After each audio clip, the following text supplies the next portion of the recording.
Assalamualaikum warahmatullahi wabarakatuh. Alhamdulillah, segala puji hanya milik Allah, Zat yang maha melihat segala sesuatu di seluruh alam ini.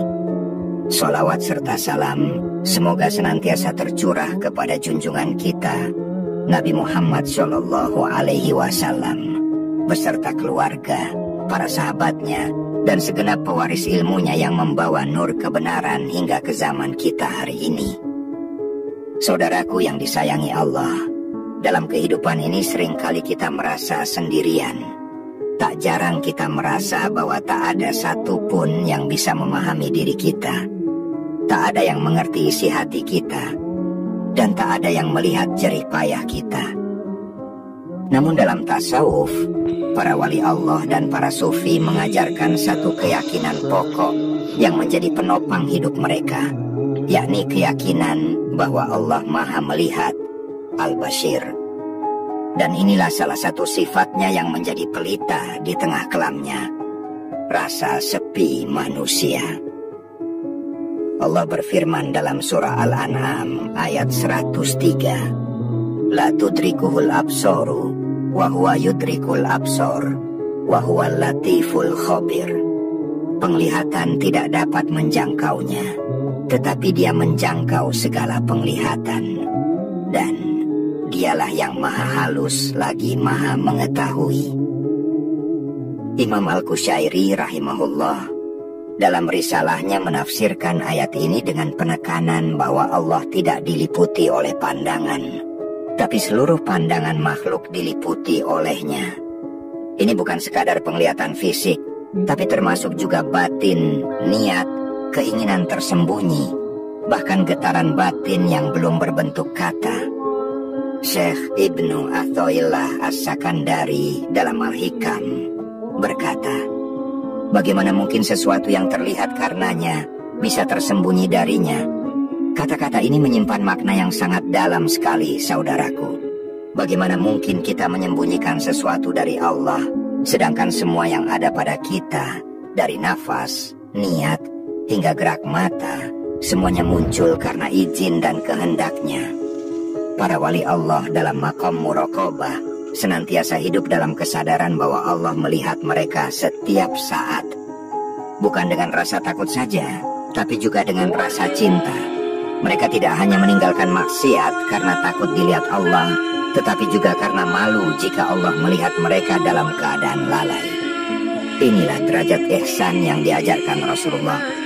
Dalam hadis yang ketika ditanya Jibril yang sedang menjelma menjadi manusia dan bertanya pada Rasulullah perihal Islam dan ihsan.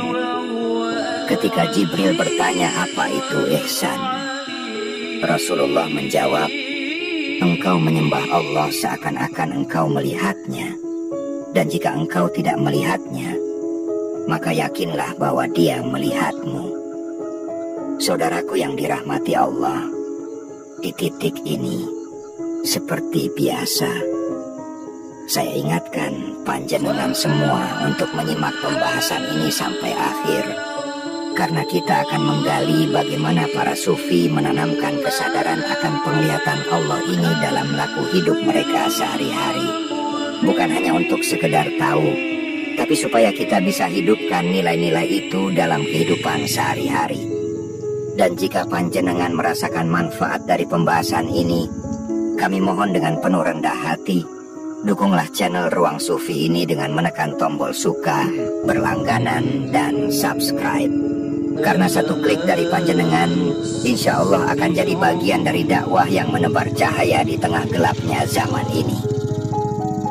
Baik saudaraku, sekarang mari kita lihat pendapat Imam Al-Ghazali dalam kitab Maqsidul Asna.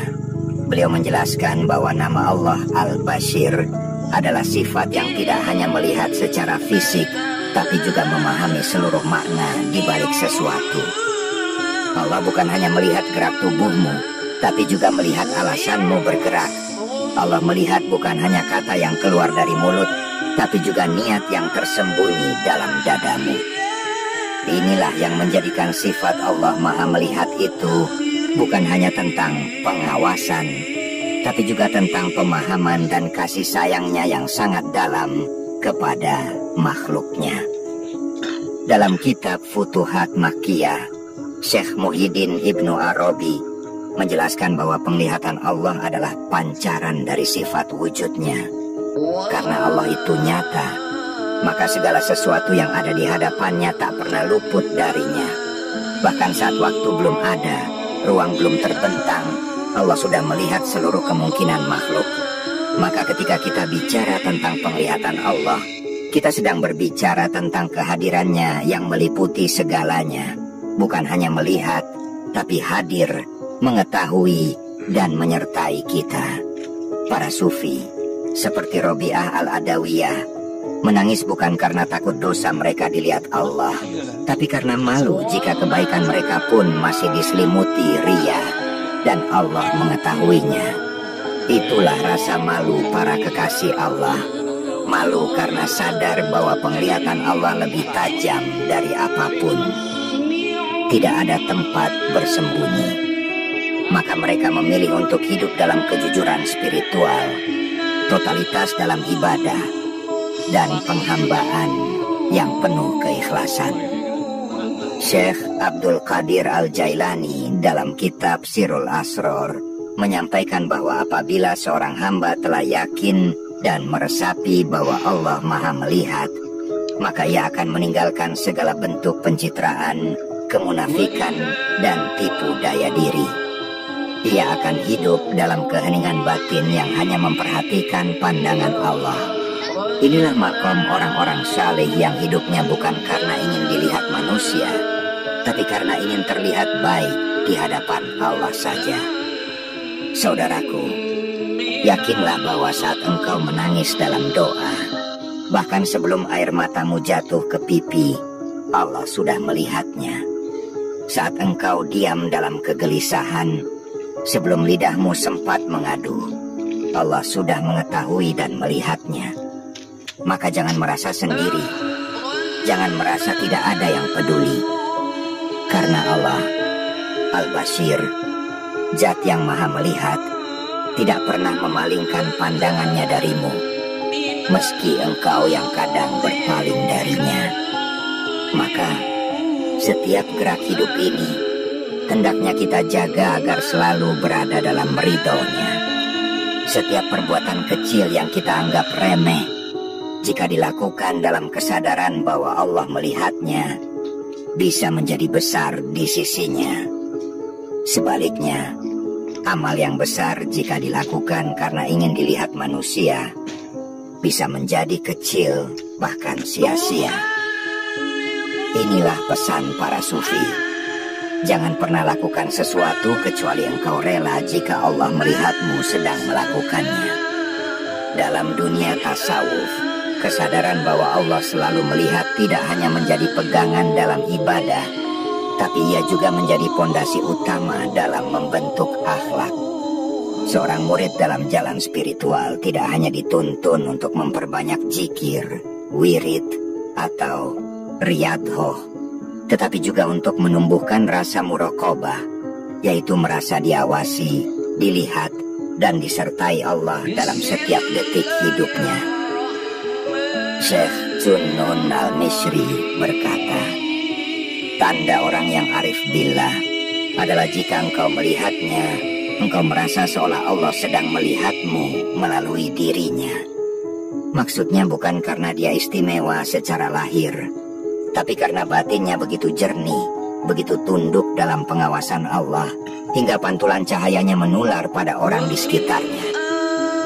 Itu sebabnya para sufi tidak banyak bicara, tidak mudah menilai orang, tidak reaktif terhadap dunia, karena mereka sadar setiap kalimat yang diucapkan, bahkan yang hanya terlintas dalam hati, ada dalam penglihatan Allah.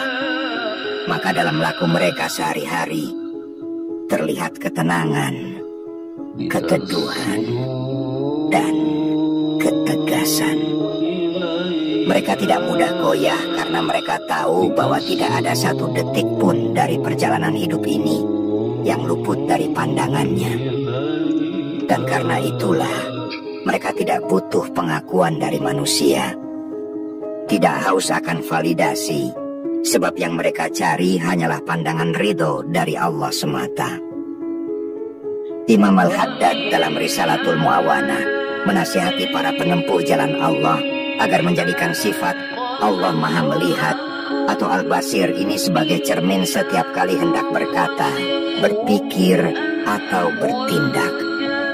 Beliau berkata, jika engkau merasa malu melakukan sesuatu di hadapan manusia, maka lebih utama engkau malu melakukannya di hadapan Allah, karena Dia selalu melihatmu. Kalimat ini mungkin sederhana, tapi jika direnungkan, ini bisa membalikan cara kita menjalani hidup.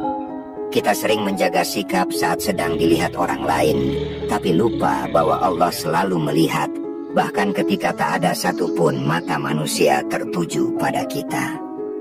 Pernah satu ketika, seorang sufi besar, Abu Bakar Al-Warraq, ditanya, bagaimana engkau bisa menjaga keikhlasanmu dalam amal?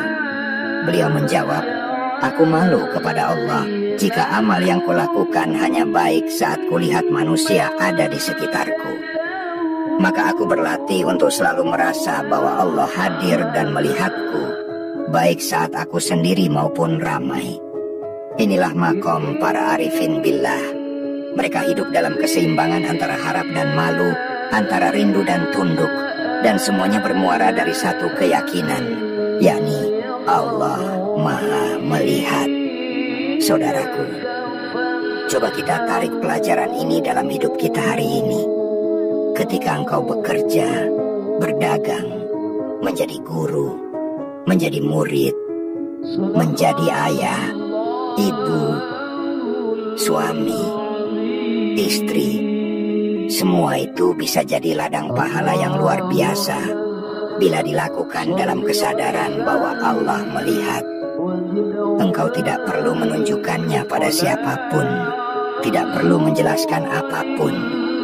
Cukup jaga niatmu, karena Allah sudah melihat semuanya. Saat engkau bersedekah dalam diam, Allah melihat. Saat engkau menahan amarah, padahal bisa saja engkau meledak, Allah melihat. Saat engkau tersenyum menenangkan hati orang lain, padahal jiwamu sedang penuh luka, Allah melihat. Dan semua itu akan dihitung. Tidak ada yang sia-sia. Inilah yang diajarkan oleh Imam Junaid Al-Baghdadi, seorang wali agung yang dijuluki Sayyiduth Thoifah, pernah berkata bahwa amal sekecil apapun jika dilakukan dalam muraqabah kepada Allah bisa menjadi lebih besar dari ibadah yang tampak megah tapi kosong dari hati. Maka beliau mengingatkan murid-muridnya untuk tidak menyepelekan amal batin, karena itulah yang pertama kali terlihat oleh Allah. Saudaraku, bayangkan betapa damainya hidup ini jika kita selalu merasa dilihat oleh Zat yang Maha Lembut, Maha Penyayang, dan Maha Tahu. Bukan pengawasan yang mengintimidasi, tapi pengawasan yang menghadirkan rasa aman. Sebab jika Allah melihat, maka kita tidak perlu takut kepada siapapun. Jika Allah melihat, maka kita tidak butuh pengakuan dari dunia. Jika Allah melihat, maka tidak ada usaha yang sia-sia, tidak ada air mata yang menguap tanpa arti.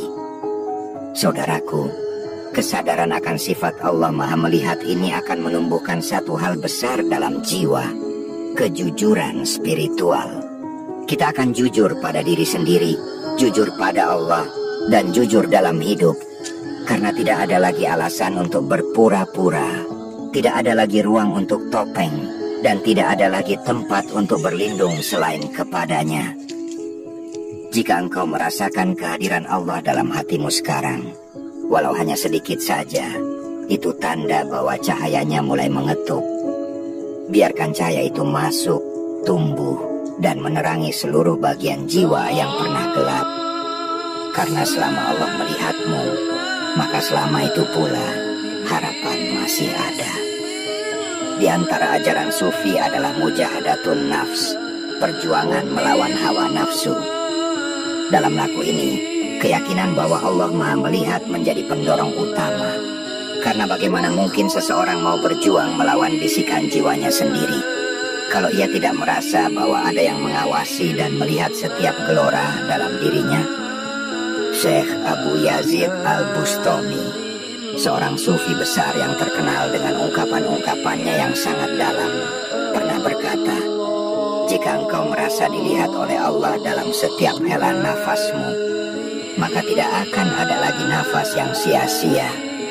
Ungkapan ini bukan sekadar kata-kata indah. Bagi mereka, hidup dalam zikir, dalam kebersamaan batin dengan Allah adalah bagian dari ibadah. Karena setiap gerak jiwa, meski tidak terlihat oleh mata manusia, itu nyata dalam penglihatan Allah. Dan dari sinilah para sufi melahirkan istilah syuhudul basyirah, pandangan batin yang menyaksikan bahwa Allah sedang melihat.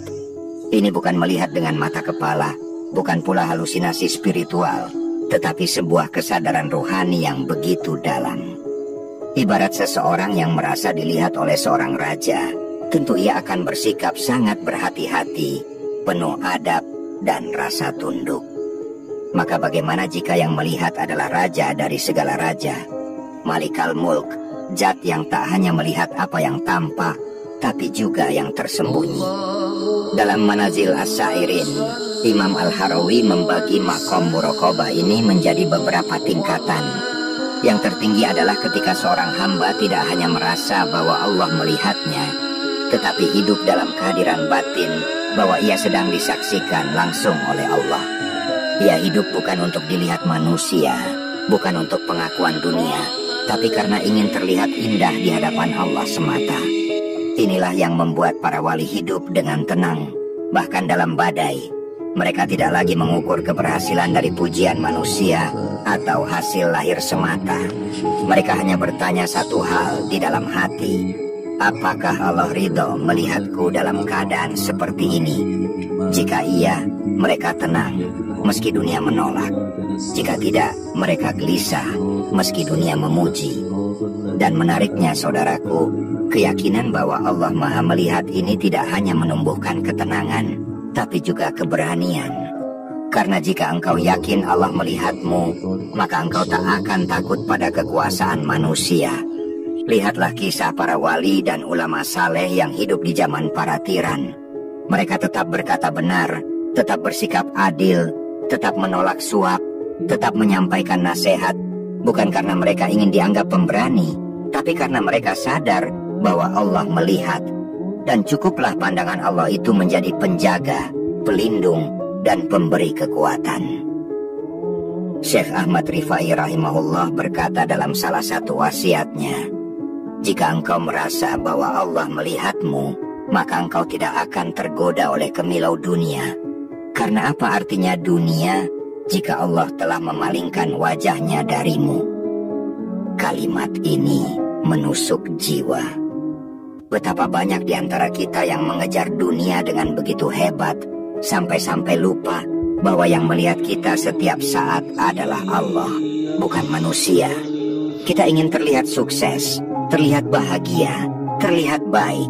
Padahal yang seharusnya kita kejar adalah dilihat baik oleh Allah, bukan oleh dunia. Saudaraku, dalam kehidupan yang penuh ujian ini, penglihatan Allah bukan hanya menjadi peringatan, tapi juga pelipur lara. Ketika engkau difitnah, Allah melihat. Ketika engkau berjuang dalam diam, Allah melihat. Ketika engkau bangun malam dan bersujud dalam hening, Allah melihat. Maka jangan takut, jangan ragu, jangan merasa sia-sia, karena tidak ada satupun amal, bahkan lintasan niat baik sekalipun, yang luput dari pandangannya. Dan sebaliknya, jika kita merasa bebas melakukan kesalahan saat tidak ada yang melihat, itulah tanda hati kita mulai mati. Sebab orang yang masih hidup hatinya akan selalu merasa diperhatikan. Ia tidak akan berani melakukan dosa, bukan karena takut pada kamera, hukum, atau manusia, tapi karena hatinya bergetar saat teringat bahwa Allah melihatnya. Maka para sufi berdoa, memohon bukan hanya ampunan atas dosa-dosa mereka, tapi juga agar Allah tidak mencabut rasa muraqabah dari hati mereka. Karena jika rasa itu hilang, maka mereka tahu itulah awal kehancuran jiwa. Betapa dalam doa mereka, seperti yang diajarkan oleh Imam Hasan al-Basri, "Ya Allah, janganlah Engkau jadikan kami orang-orang yang Engkau palingkan pandangan rahmat-Mu dari kami, walau hanya sekejap mata." Begitulah saudaraku, ketika hati kita mulai hidup dengan rasa dilihat Allah, maka dunia ini menjadi tempat yang berbeda.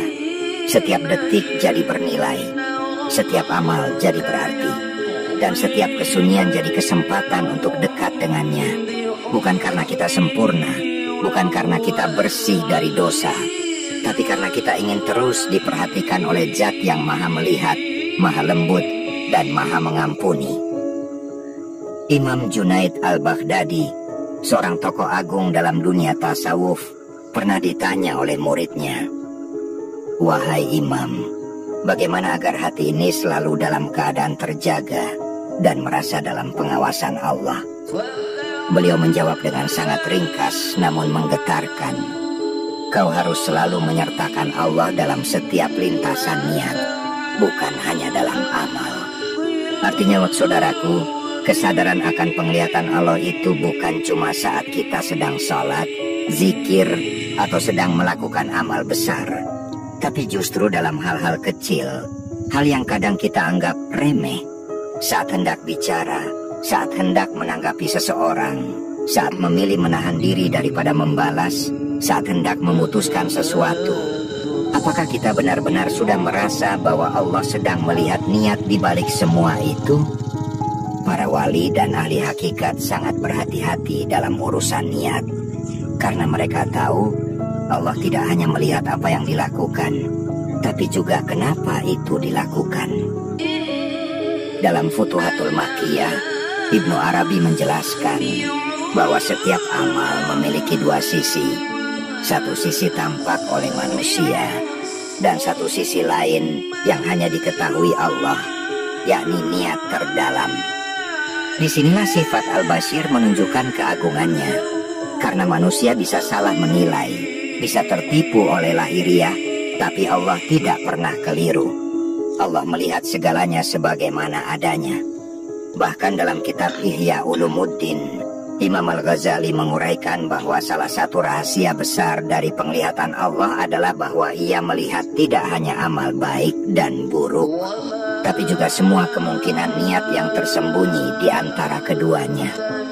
Seorang hamba bisa saja terlihat melakukan kebaikan, tapi jika niatnya karena riya, maka Allah melihatnya sebagai kesia-siaan. Sebaliknya, bisa jadi seseorang terlihat diam, tidak berbuat banyak, namun dalam diamnya ia sedang menahan amarah demi Allah, atau sedang berjuang melawan bisikan buruk, dan semua itu dilihat oleh Allah sebagai amal besar. Maka saudaraku, dari sinilah muncul satu makom yang sangat halus dalam dunia tasawuf, yaitu makom ikhlas dalam penglihatan Allah. Yakni ketika seorang hamba tidak lagi sibuk memikirkan penilaian manusia, tidak juga sibuk merasa telah banyak berbuat, tapi lebih sibuk menjaga hatinya agar tetap bersih dalam penglihatannya. Ia hidup tenang karena tahu, yang penting Allah melihat aku sedang jujur, Allah tahu aku sedang berusaha, Allah paham aku sedang lelah tapi tak menyerah. Dan keyakinan itu sudah cukup baginya untuk melanjutkan langkah. Sebagian sufi mengibaratkan keadaan ini seperti seorang kekasih yang sedang memandang kekasihnya dari jauh. Ia tidak butuh bicara, tidak perlu membuat drama. Cukup tahu bahwa yang ia cintai sedang melihatnya, maka hatinya tenang. Begitu pula dengan Allah. Ketika seorang hamba tahu bahwa Allah melihat, maka ia tidak perlu menjelaskan apapun kepada dunia. Ia cukup jujur kepada Allah dan berjalan terus dalam diam, dalam cinta. Lalu bagaimana dengan mereka yang sedang dalam dosa? Apakah Allah tetap melihat? Maka jawabannya adalah iya. Bahkan dalam kegelapan dosa pun Allah tetap melihat, dan karena itulah Dia Maha Pengampun. Allah tidak hanya melihat kesalahan kita, tapi juga niat kita untuk bangkit. Ketika engkau sedang merasa jauh dari Allah, jangan bayangkan bahwa Allah memalingkan pandangannya. Justru dalam keterpurukan itu, Allah sedang menunggu. Apakah engkau akan sadar dan kembali? Dalam kitab Al-Hikam, karya Ibnu Athaillah As-Sakandari, ada satu kalimat pendek yang sangat dalam. Jangan pernah mengira bahwa Allah tidak melihatmu hanya karena engkau lalai. Justru dalam kelalaian itulah Allah sedang mengujimu. Apakah engkau sadar atau semakin tenggelam? Ini adalah tamparan halus sekaligus pelukan. Sebab seburuk apapun keadaanmu, sejatuh apapun dirimu, Allah tetap melihat. Dan selama Allah melihat, maka masih ada harapan, masih ada kesempatan untuk kembali. Karena pandangan Allah bukan hanya pandangan pengawasan, tapi juga pandangan cinta, pandangan rahmat, pandangan yang memanggil kita pulang. Saudaraku, inilah keindahan dari sifat Al-Bashir. Ia bukan hanya membuat kita takut, tapi juga membuat kita merasa sangat dicintai. Karena setiap detik yang kita jalani, bahkan dalam tangisan, dalam sunyi, dalam sujud yang tak ada yang tahu, Allah melihat semuanya. Dan bukankah itu cukup untuk membuat kita terus bertahan? Semakin kita sadar bahwa kehidupan ini bukan sekadar peristiwa-peristiwa lahir yang berlalu begitu saja. Di balik semuanya ada pandangan yang tidak pernah tidur. Ada mata ilahiyah yang menyaksikan setiap getar niat, setiap desir perasaan, bahkan setiap air mata yang tak sempat jatuh pun tidak luput dari penglihatannya. Pernah dalam sebuah majelis, salah satu murid bertanya kepada gurunya yang dikenal sebagai wali tersembunyi, "Guru, bagaimana caranya menjaga hati agar tetap sadar bahwa Allah selalu melihat?" Sang guru tak langsung menjawab. Ia diam lama, lalu berkata pelan, "Dengan tidak membiasakan hati merasa sendirian. Karena engkau tidak pernah sendiri. Engkau selalu dilihat, bahkan saat engkau mengira tak ada yang memperhatikan." Jawaban itu, meskipun terdengar sederhana, tapi menyentuh sekali. Sebab banyak dari kita yang terjatuh dalam kesalahan justru karena merasa sendiri, merasa tidak ada yang peduli, merasa tak ada yang tahu. Tapi bila kita hadirkan dalam hati bahwa Allah sedang melihat, maka rasa kesendirian itu akan berubah jadi kehangatan, jadi penghiburan. Itulah sebabnya para ahli tasawuf mengajarkan apa yang disebut dengan hudurul qalb, hadirnya hati dalam kesadaran ilahiyah. Mereka tidak pernah mengandalkan banyaknya amal semata, tapi lebih menjaga kehadiran hati dalam setiap amal. Karena hati yang sadar bahwa Allah melihat akan menjadikan amal kecil pun bernilai besar. Bahkan duduk diam, jika disertai rasa murakabah, bisa lebih tinggi nilainya dari ibadah formal yang dilakukan tanpa hati. Dan menariknya, kesadaran bahwa Allah melihat ini bukan hanya membuat kita berhati-hati, tapi juga membentuk akhlak. Lihatlah para wali, para salik sejati. Mereka tidak suka menilai orang, tidak terbiasa menghukum atau mempermalukan sesama. Karena mereka sibuk dengan satu hal saja, menjaga diri dalam penglihatan Allah. Mereka tahu, menilai orang lain terlalu banyak bisa membuat lupa bahwa diri sendiri sedang diawasi. Dalam salah satu kutipan dari Syekh Abdul Qadir Al-Jilani menyebutkan, "Wahai anakku, jika engkau melihat seseorang dalam kesalahan, jangan terburu menghukumnya. Sebab bisa jadi ia sedang dalam proses tobat, dan kamu sedang dalam proses lalai. Dan Allah melihat kalian berdua dalam dua keadaan yang berbeda." Masya Allah, betapa indah pesan ini. Bahwa Allah tidak hanya melihat apa yang tampak hari ini, tapi juga melihat potensi hati seseorang untuk berubah. Maka siapa kita yang berani menghina, jika Allah saja sedang memberi waktu untuknya memperbaiki diri? Itulah yang membuat para sufi memiliki akhlak yang lembut. Mereka bukan lembek, bukan pasrah buta, tapi mereka sadar bahwa yang lebih penting dari penilaian sesaat adalah pandangan Allah yang menyeluruh. Karena yang terlihat buruk di matamu bisa jadi sedang meneteskan air mata di malam harinya, dan Allah melihat itu, sedang engkau tidak. Dan dari sinilah muncul keindahan lain. Ketika seseorang benar-benar hidup dalam pandangan Allah, maka ia akan menjadi hamba yang syodik, jujur, bersih, dan apa adanya. Ia tidak butuh banyak topeng, tidak perlu hidup dalam sandiwara, karena ia tahu sandiwara hanya berfungsi di depan manusia, tapi di hadapan Allah semua tirai tersingkap. Yang dilihat adalah kebenaran jiwa, maka ia menjaga hatinya, karena itulah yang sedang dilihat. Syekh Ibnu Ajibah pernah berkata dalam tafsir isyarinya bahwa salah satu ciri orang yang sudah menyatu dalam rasa muraqabah adalah ia mulai malu, bukan kepada manusia, tapi kepada Allah. Ia malu saat niatnya melenceng, meski tak ada yang tahu. Ia malu ketika amarahnya meledak, walau tak terdengar siapa-siapa. Ia malu bukan karena takut dicela, tapi karena tahu Allah sedang melihat. Dan perasaan ini, saudaraku, bukan rasa takut yang menekan, tapi rasa malu yang lembut, yang menumbuhkan adab, yang menjadikan seseorang begitu hati-hati dalam bicara, dalam memilih, dalam bergaul, bahkan dalam diamnya. Sebab semuanya ada dalam pandangan Allah, maka hidup pun menjadi penuh keindahan, penuh kehati-hatian, penuh kedalaman. Dan itulah tanda-tanda orang yang telah masuk dalam jalan orang-orang arif. Maka saudaraku yang dirahmati Allah, bila sampai di titik ini hatimu ikut bergetar, ikut merenung, dan mulai sadar bahwa hidup ini selalu dalam pandangan Allah yang maha melihat, maka jagalah rasa itu. Rawatlah kesadaran itu. Karena sesungguhnya itulah cahaya yang bisa menuntun kita dalam gelap, bisa menegakkan kita saat goyah, dan bisa menguatkan kita meski tak ada yang memahami.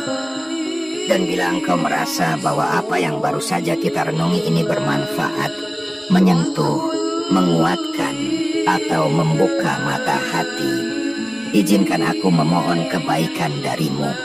Mohon bantu channel ini dengan menekan tombol like, tinggalkan komentar, dan jangan lupa subscribe agar tak tertinggal renungan-renungan berikutnya. Jika engkau rasa ini bisa menyentuh saudara kita yang lain, mohon bantu sebarkan. Cukup dengan satu share. Siapa tahu itu jadi jalan hidayah bagi orang yang sedang tersesat atau lelah.